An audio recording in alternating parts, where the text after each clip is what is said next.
ام المومنین حضرت عائشہ نے ایک موقع پر فرمایا کہ حساب ہوگا، اچھے لوگوں کا آسان ہوگا اور خراب لوگوں کا مشکل ہوگا، حساب یسیر اور حساب عسیر۔ نبی کریم صلی اللہ علیہ وسلم نے فرمایا کہ نہیں، جن کی نجات ہونے والی ہے ان کے ساتھ حساب نہیں ہوگا،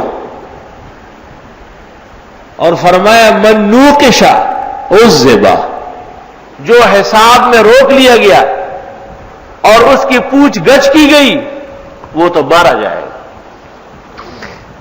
تو ام المومنین نے آیت پڑھی سورۃ انشقاق کی، فَأَمَّا مَنْ أُوتِيَ كِتَابَهُ بِيَمِينِهِ فَسَوْفَ يُحَاسَبُ حِسَابًا يَسِيرًا، اس طرح ہے آیت، وَأَمَّا مَنْ أُوتِيَ كِتَابَهُ بِيَمِينِهِ فَسَوْفَ يُحَاسَبُ حِسَابًا يَسِيرًا۔ اب تو رمضان شریف آ گیا، اب تو یاد ہونا چاہیے ہم کو۔ ایک حافظ سے میں نے آیت پوچھی تو اس نے مجھے کہا یہ کوئی رمضان شریف کا مہینے تھوڑا ہی ہے۔ انا للہ و انا الیہ، خیر یہ تو چیمپئن حافظ ہے الحمدللہ، پاکستان کے چند حافظوں میں سے ایک ہے، لیکن 12 یاد ہونا چاہیے۔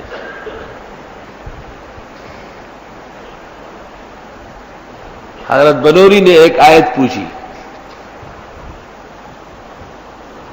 کہ یہ آیت قرآن میں کہیں ہے تو، اور حضرت نے پہلے پوچھا حفاظ کون ہے، 15-20 حافظ کھڑے ہو گئے، جی ہاں میں، فرمایا یہ آیت نہیں ہے جی، حضرت نے فرمایا نہیں ہے، میں نے پیچھے سے آیت پڑھی، کہتے آپ حافظ نہیں، میں نے کہا حافظ نہیں ہے، کہ یہ جو حافظ ہے ان کو پیچھے بٹھاؤ، تم آگے بیٹھ جاؤ۔ حافظ صاحبان محنت کم کرتے ہیں، قرآن صرف رمضان کے لیے اور شعبان کے لیے نہیں ہے، قرآن تو ایمان کے لیے ہے اور دونوں جہانوں کا سرمایہ ہے۔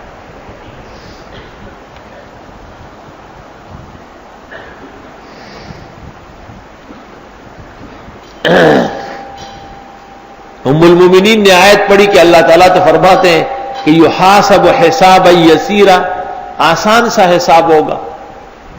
تو حضرت نے فرمایا یا عائشہ ھذا عرض، عائشہ یہ تو پڑتال ہے، پڑتال کا مطلب یہ لفلان ابن فلان حسنات تقبلناها وله سیئات عفوناها، فلاں فلاں کے بیٹے کی نیکیاں قبول کر دی، گناہ سب معاف کر دیے، چل جنت۔ وَأَمَّا مَن نُوقِشَ فِي الْحِسَابِ، اور اگر کسی کو روک لیا گیا اور پوچھنا شروع ہو گیا، عُذِّبَ، وہ لازماً پٹے گا۔